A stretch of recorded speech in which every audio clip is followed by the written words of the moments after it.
Mesdames et messieurs, bonsoir. Merci d'avoir choisi RTI 1 à la une de ce 20h. Ce jeudi 13 mai, c'est jour d'Ascension, fête célébrée 40 jours après la Pâque. Les chrétiens à travers le monde commémorent la montée au ciel de Jésus. En Côte d'Ivoire, les fidèles chrétiens ont sacrifié à la tradition dans les temples et paroisses. Nous sillonnerons quelques lieux de culte pour nous imprégner de l'ambiance. Dans cette atmosphère de prière, la Côte d'Ivoire et le Mali renforcent leur coopération pour venir à bout du terrorisme et de la criminalité sur leurs frontières communes. Le ministre d'État, ministre de la Défense, Téné Birahima Ouattara, était en visite de travail au Mali. Les deux pays affichent leur volonté de travailler de concert pour accentuer la lutte contre le terrorisme. La ministre de l'Éducation nationale et de l'alphabétisation, Mariatou Kone, rencontre les responsables des syndicats du système éducatif et leur a dévoilé sa vision pour l'école ivoirienne. La ministre Mariatou Kone qui aspire à une école de qualité pour tous, mise sur le dialogue direct. Attention est toujours vive au Proche-Orient. Les affrontements entre Israël et le Hamas se poursuivent. Les échanges de tirs meurtriers continuent. L'armée israélienne a déployé des chars et des blindés le long de sa frontière. Une invasion terrestre du Hamas est l'une des options étudiées par les généraux israéliens. Soyez les bienvenus sur RTI 1. Bonne fête de l'Ascension à tous les chrétiens qui nous suivent. Ces jours d'Ascension, fête célébrée après la Pâque, elle symbolise la montée au ciel de Jésus, 40 jours après sa résurrection. Comme leurs frères des autres pays, les chrétiens en Côte d'Ivoire ont commémoré la montée de Jésus vers Dieu, son Père. C'est le cas à Atekoubé, où les fidèles catholiques ont sacrifié à la tradition. Michel Digré. Mort et ressuscité, Jésus quitte ses disciples ce jour d'ascension, tout en continuant d'être présent auprès d'eux, mais différemment. Il promet de leur envoyer une force, celle de l'Esprit Saint, dont la puissance permettra de soulager tous les maux. Je demande toujours la santé, puisque je suis malade. Je demande à ce que, aujourd'hui qu'il monte, je n'ai qu'à prendre tout mon poids de fardeau là, pour aller au ciel. Aujourd'hui, dans cette ascension, il monte avec son corps désormais glorieux. Plus rien ne le retient. Et c'est là que se nourrit notre espérance de le voir un jour dans le ciel. Pour partager cette espérance, le maire d'Ampolé est aux côtés de ses administrés à la paroisse Saint-Joseph, artisan d'Atekoubé. Le Christ élevé dans l'ascension nous demande, dans l'humilité, dans la douceur et dans la patience, d'avoir un regard vers tous nos frères, quelle que soit leur religion, quelle que soit leur conviction. Nous devons bâtir ensemble un monde d'amour, de paix et de charité. C'est le sens de notre présence aujourd'hui auprès de la communauté chrétienne et hier auprès de la communauté musulmane. La fête de l'Ascension, célébrant l'entrée du Christ dans la gloire de Dieu, est une des principales fêtes chrétiennes qui s'inscrit dans le prolongement de Pâques et annonce la Pentecôte 10 jours plus tard. On a des messes de célébration de l'Ascension ont été dites dans d'autres paroisses du district d'Abidjan. Les hommes de Dieu, vous allez le voir, ont invité les chrétiens à l'unité, à la solidarité et à vivre surtout la véritable vie de Christ en espérant le trouver au ciel auprès du Père. On a aussi prié pour la paix dans notre très beau pays, nous rapporte Didier Nguisson. 40 jours après la Pâque, marquant la résurrection du Christ, les fidèles chrétiens commémorent la montée au ciel du Seigneur Jésus-Christ. À la paroisse Saint-Joseph d'Aboboga, comme à la paroisse Notre-Dame du Perpétuel Secours de Trècheville, la célébration de l'Ascension est marquée par une messe. Lecture liturgique, prière en faveur de la paix et enseignement sur la consécration à Christ ont été les temps forts de cette célébration. Notre Seigneur Jésus-Christ, vrai Dieu qui s'est incarné, a pris la chair humaine, a épousé notre humanité et s'est élevé au ciel. Désormais, nous savons que nous, humanité, nous sommes logés auprès de Dieu. En montant au ciel, notre Seigneur Jésus a glorifié le corps de l'homme, montrant que ce n'est pas quelque chose d'impur et qui a maintenant sa place auprès de Dieu. C'est aussi le début de ce que nous appelons dans l'Église catholique le Cénacle, ce temps de prière, cette neuvaine où nous prions l'Esprit Saint et nous demandons à Dieu de nous gratifier des dons qu'il nous a promis par son Fils Jésus-Christ. L'Ascension, célébrée à la paroisse Saint-Albert-le-Grand de Cocody. Les chrétiens prient et expriment leur attente pour cette nouvelle ère. Moi, mes vœux les plus ardents, c'est mon pays que j'aime tant, la Côte d'Ivoire. Je vais voir tous ces fils réunis pour bâtir une nation. Les fidèles qui sont là, que chacun rentre à l'intérieur de lui-même pour qu'on s'aime entre nous, que ce soit les musulmans ou les chrétiens ou les bolsonistes, que toute la Côte d'Ivoire forme un. Célébrée entre la fête de Pâques et la Pentecôte, l'Ascension représente une autre opportunité pour les chrétiens qui attendent le baptême du Saint-Esprit. À Boaké, dans la région de Gbeke, les chrétiens ont aussi célébré la fête de l'Ascension et dans la gaieté. Les célébrants du jour ont exhorté les fidèles chrétiens à multiplier les prières pour la stabilité politique, sociale, économique et la santé de tous les Ivoiriens en cette période de Covid-19. Soro Kourna. Jésus-Christ apparaît à plusieurs reprises à ses apôtres après sa résurrection parmi les morts. Mais le 4e jour, sa dernière apparition, Jésus s'élève aux cieux sous les yeux de ses disciples. Jésus met donc en mission ses disciples pour propager l'évangile sur la terre. Cette ascension exprime un nouveau mode de présence du Christ qui n'est plus visible dans le monde terrestre, mais demeure présent dans les sacrements. L'ascension est célébrée le 40e jour après Pâques par les fidèles du monde entier. C'est un événement qui rentre dans le processus d'accomplissement tel que ça a été prédit par nos apôtres. Il a été ressuscité et il a été élevé auprès de Dieu. Les célébrants du jour exhortent les chrétiens à demeurer dans la prière afin de rejoindre le Christ dans le royaume des cieux. Pour la stabilité sociale et la prospérité du pays, des prières sont adressées à Dieu. Il montre au ciel pour que Dieu lui-même déploie effectivement ce qu'il a de plus précieux, c'est-à-dire l'Esprit Saint, pour que l'homme devienne aussi celui-là qui vient pour annoncer la bonne nouvelle, pour annoncer l'évangile. Et donc la fête de l'Ascension est une très, très grande fête. Nous prions qu'en plus de la paix, Dieu puisse accorder la grâce de la restauration, la grâce des débouchés économiques, la grâce de l'emploi, surtout pour notre jeunesse qui en a fortement besoin. L'ascension signifie à la fois la fin du séjour terrestre du Christ, mais aussi son entrée dans la gloire de Dieu. Jésus-Christ fait entrer l'humanité dans la nouvelle alliance et fait de la résurrection la promesse faite à tous les croyants. Célébrée le 6e jeudi après Pâques de chaque année, l'Ascension est annonciatrice de la venue de l'Esprit Saint 10 jours plus tard. Et un peu plus loin à San Pedro, les fidèles chrétiens étaient au rendez-vous dans les églises en cette journée de célébration de l'Ascension. Ils ont commémoré la montée de Jésus au ciel dans les temples, dans une ambiance bon enfant. Le témoignage de notre correspondant à San Pedro, Sam Kona.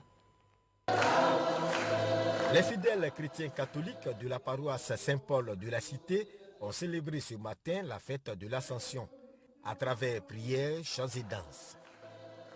Le père Christian Kounankan, dans son homélie, a rappelé le sens de cette fête chrétienne qui a lieu le 40e jour à partir de Pâques et qui marque la dernière rencontre de Jésus avec ses disciples après sa résurrection et son élévation au ciel. Le père Christian Kounankan a exhorté les fidèles chrétiens catholiques à demeurer dans la foi. Il leur a surtout demandé de s'aimer autour d'eux l'amour, la paix, le pardon et la réconciliation. Hasard des calendriers, la fête de l'Ascension est célébrée au lendemain de la fête de Ramadan qui marque la fin du mois des jeûnes musulmans. Le Ramadan, fête de rupture, a été célébrée hier mercredi 12 mai sur tout le territoire ivoirien. Je vous propose de revivre ce moment de célébration dans quelques localités avec Franck Audio. Dans la commune de Yopougon, les fidèles musulmans du quartier Selmer se sont retrouvés au complexe sportif Jesse Jackson pour sacrifier à la traditionnelle prière des 2 rakats, les 2 unités de la prière de l'Aïd el-Fitr. Qu'Allah le Tout-Puissant, le Miséricordieux, continue à étendre sa main salvatrice sur notre pays pour faire en sorte que ce beau pays-là continue dans la paix, l'union et la fraternité, son ascension vers le développement. Au nouveau quartier, toujours dans la commune de Yopougon, le premier magistrat Gilbert Kafana Koné était aux côtés des fidèles de sa commune pour leur témoigner sa solidarité. La communauté musulmane célèbre aujourd'hui la fin du jeûne. Et à cette occasion, je voudrais leur souhaiter à chacune et à chacun toute la paix que chacun d'entre eux recherche, que ce soit pour eux-mêmes que pour la Côte d'Ivoire.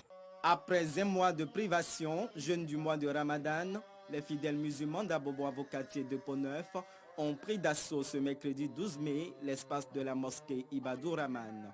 Dans son sermon, l'imam Sangare Yakouba invite la population à la piété et au respect des principes de l'islam en cette fin du mois de Ramadan. Aux jeunes, il demande d'être des modèles et surtout de respecter l'ordre établi par Dieu. Les fidèles musulmans de Gagnoua en général et ceux de la mosquée en bois du quartier du Labougou en particulier ne sont pas restés en marge de la célébration de l'Aïd el-Fitr. Après les 2 rakats, l'imam Soalou Soumoro, dans son sermon, a invité les fidèles musulmans à manifester l'amour et à œuvrer pour la cohésion sociale tout en formulant des bénédictions à l'endroit de toute la Côte d'Ivoire. Ce culte de remerciement à Allah a vu la participation du président du conseil régional du Gor, Joachim Guégué Bagnon, venu apporter son soutien à la communauté musulmane. Une marque de consolidation du vivre ensemble. De cette mosquée, lui et sa délégation sont rendus au domicile de Feu Moussa Foufana. Ils sont allés rendre hommage à cet acteur de paix, partisan de la cohésion sociale entre la communauté Bété et Malinké, rappelé à Allah il y a seulement quelques semaines. Joachim Guégué Bagnon a saisi l'occasion pour inviter la population à préserver le climat de paix et le vivre ensemble à Gagnoua. Nous voulons que notre région et en dépendant de ça, toute la Côte d'Ivoire soit en paix. La journée d'aujourd'hui est spéciale. Nous sommes venus donc rester aux côtés de nos frères qui prient et qui continuent à prier pour le pays pour toujours. La célébration était pour le président du conseil régional du Gor une occasion de partage avec la communauté musulmane et l'ensemble des populations de cette localité. Voilà, c'était quelques échos de la fête de Ramadan avec nos reporters. Dans cette atmosphère de prière, de célébration, la Côte d'Ivoire et le Mali renforcent leur coopération pour venir à bout du terrorisme et de la criminalité. Le ministre d'État, ministre de la Défense, Ténébiraïma Ouattara, était en visite de travail au Mali. Il a échangé avec son homologue malien. Les 2 pays affichent leur volonté de travailler de concert pour accentuer la lutte contre le terrorisme. Abou Sanogo. La Côte d'Ivoire et le Mali, ensemble pour la sécurisation de leurs frontières communes. Le ministre d'État, ministre de la Défense Ténébiraïma Ouattara, en visite de travail et d'amitié à Bamako. Dans la capitale malienne, il a échangé avec son homologue malien de la Défense, le colonel Sadio Kamara, sur les stratégies communes à mettre en œuvre pour freiner le terrorisme dans la sous-région. Notre rencontre d'aujourd'hui nous permettra d'échanger sur comment nos 2 armées peuvent et doivent collaborer ensemble pour sécuriser et stabiliser nos frontières en luttant contre le terrorisme et la criminalité transfrontalière. On comprend aisément pourquoi nos 2 pays doivent travailler fortement à sécuriser cette zone frontalière où nous avons en commun des populations liées par le sang, la culture, l'histoire et l'économie. On mesure toute l'importance et l'exigence de notre coopération militaire. Il nous faut conjuguer nos efforts. Il nous faut renforcer notre coopération, notamment dans le domaine de la défense et de la sécurité. Il nous faut intensifier nos échanges réguliers dans le domaine du renseignement. Il nous faut coordonner nos différentes actions, qu'elles soient politiques, économiques et militaires, dans nos différentes zones opérationnelles. Il nous faut conduire les opérations militaires conjointes aux frontières contre ces bandes armées criminelles et terroristes. Il nous faut mettre en place un cadre de concertation entre les autorités politiques et militaires de nos 2 pays. C'est là, Monsieur le ministre, l'une des raisons de notre déplacement ici en terre malienne, pour voir dans quelle mesure nous pourrions mutualiser nos efforts, que ce soit dans le domaine du renseignement, que ce soit dans le domaine donc, des moyens logistiques, pour essayer de freiner donc, ce fléau qui donc dévaste tous les jours nos populations. Notons que le ministre d'État, ministre de la Défense Ténébiraïma Ouattara, a également été reçu par le vice-président de la transition, le colonel Assimi Goïta. La lutte contre la corruption et les infractions assimilées se renforce également dans notre pays. Le président du Conseil économique, social, environnemental et culturel a évoqué le sujet lors de sa visite à la Haute Autorité pour la bonne gouvernance. Eugène Aka Awele poursuit ainsi ses rencontres avec les institutions de la République en vue d'une meilleure collaboration. Sidonie Davila. Échange de civilité, échange de bonnes pratiques, le Conseil économique, social, environnemental et culturel et la Haute Autorité pour la bonne gouvernance ensemble pour tisser des liens de collaboration. Nous sommes ici pour nous inspirer de cette bonne gouvernance qui est la mission principale de la Haute Autorité de la bonne gouvernance. Nous qui voulons être au cœur des réflexions stratégiques du gouvernement, nous qui sommes une chambre consultative, nous devons pouvoir donner des avis au président, donner des informations au gouvernement. Nous qui devons accompagner les deux chambres, l'Assemblée nationale et le Sénat, des institutions démocratiques. Nous avons donc besoin également de cet outil important de bonne gouvernance pour pouvoir nous mettre totalement au service des populations ivoiriennes. Le président Aka Awele perçoit très bien les responsabilités qui sont les siennes. Et c'est un homme aguerri. Et donc, nous nous attendons à ce qu'il y ait de grandes choses et des choses réussies qui soient entreprises et réalisées au niveau du Conseil économique et social. Cette rencontre est la 10e du genre. Elle s'inscrit dans le cadre des visites des institutions du président du SESEC, Eugène Aka Awele, depuis sa prise de fonction. Le ministère de l'Éducation nationale et de l'alphabétisation a aussi des défis à relever. La ministre Mariatou Kone a rencontré justement les responsables des syndicats du système éducatif. Elle leur a dévoilé sa vision pour l'école ivoirienne. Mariatou Kone qui aspire à une école de qualité pour tous, mise sur le dialogue direct, nous rapporte Michel Mambou.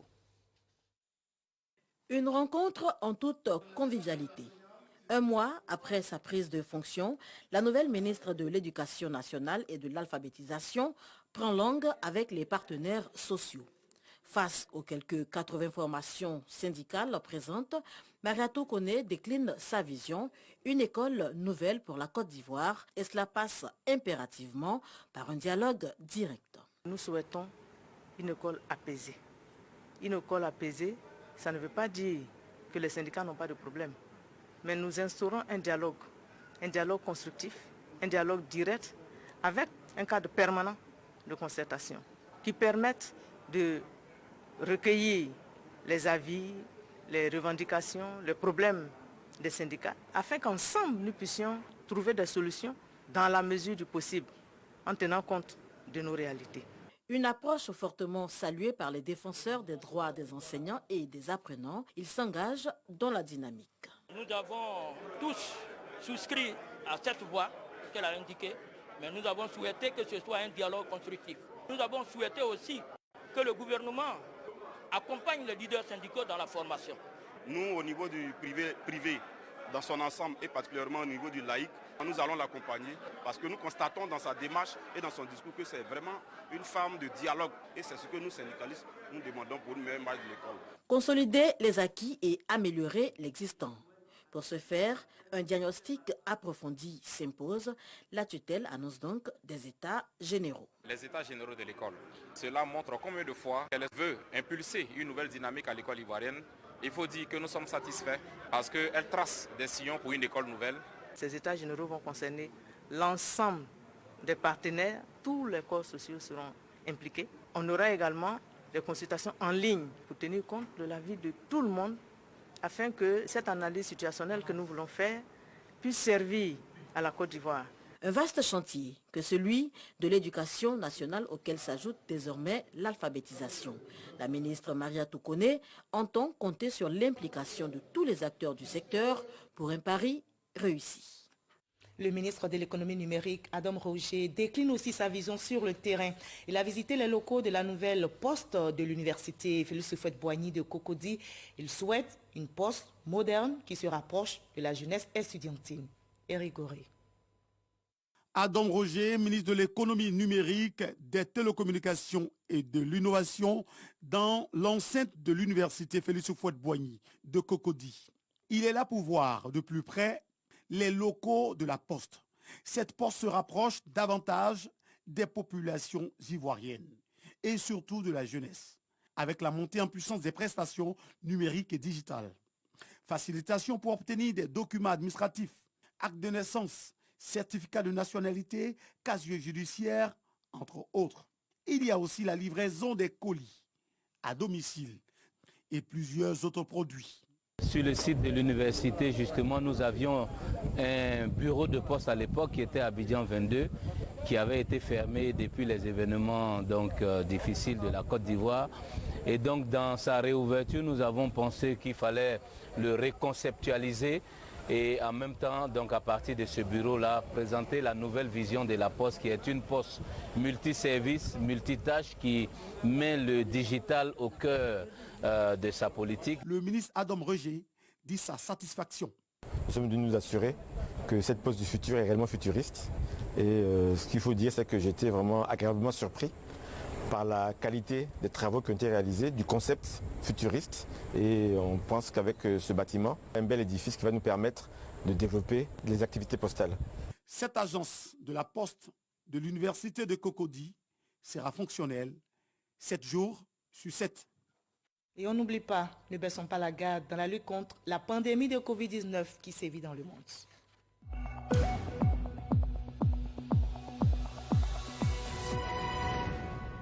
Restons vigilants, le coronavirus continue de circuler. Ce jeudi 13 mai, on dénombre en Côte d'Ivoire 4 cas positifs sur 1119 échantillons prélevés, soit 0,3% de cas positifs, 35 nouvelles guérisons et 2 décès malheureusement enregistrés ce jour. 249 cas actifs, 295 309 personnes se sont faites vacciner à ce jour. Faisons-nous tous vacciner, préservons notre santé et celle des autres en observant scrupuleusement les gestes barrières. C'est un nouveau pas de géant dans la lutte contre la pandémie de Covid-19 qui vient d'être franchi aux États-Unis. Les adolescents âgés de 12 à 15 ans ont commencé à se faire vacciner contre le coronavirus partout. Et selon le président américain Joe Biden, qui encourage les parents à faire vacciner leur progéniture, le vaccin pour les enfants de 12 à 15 ans est sûr, efficace, pratique, rapide et gratuit. L'Agence américaine des médicaments a donné son autorisation après avoir étudié les données d'essais cliniques sur environ 2000 jeunes. On lutte en Côte d'Ivoire également contre les inondations. Les autorités multiplient les rencontres et les messages de sensibilisation en prélude à la saison des pluies. Le ministre de l'Assainissement et de la Salubrité, Bouaké Fofana, a eu une rencontre avec les maires au siège de l'UVICOSI. Il leur demande de s'impliquer sur les dispositions à prendre pour la saison des pluies. Grâce Kanto. 0 décès et moins de dégâts matériels pendant la saison des pluies. C'est ce à quoi aspire le ministère de l'Assainissement et de la Salubrité. Pour réussir ce challenge, le ministre Bouaké Fofana sollicite l'implication des élus locaux. Notre travail se fait sur les territoires. Ces territoires sont gérés donc par les maires. C'est pour ça que j'ai tenu à venir saluer les maires et leur dire que je compte sur leur collaboration pour gérer dans l'immédiat la saison des pluies qui s'annonce. Nous, on veut préserver la vie des gens qui vivent dans les cités. Donc c'est pour ça que les maires sont les mieux indiqués. C'est eux qui connaissent les endroits qui sont à risque. Ils connaissent les gens qui habitent à ces endroits-là. Et c'est eux qui peuvent leur parler dans un langage qu'ils comprennent. Une dynamique dans laquelle s'inscrit l'Union des villes et communes de Côte d'Ivoire UVICOSI, qui s'engage à redoubler d'efforts dans la sensibilisation. Les maires continueront à travers les forces vives, à travers les campagnes de sensibilisation, avec les religieux, avec les associations de femmes et de jeunes.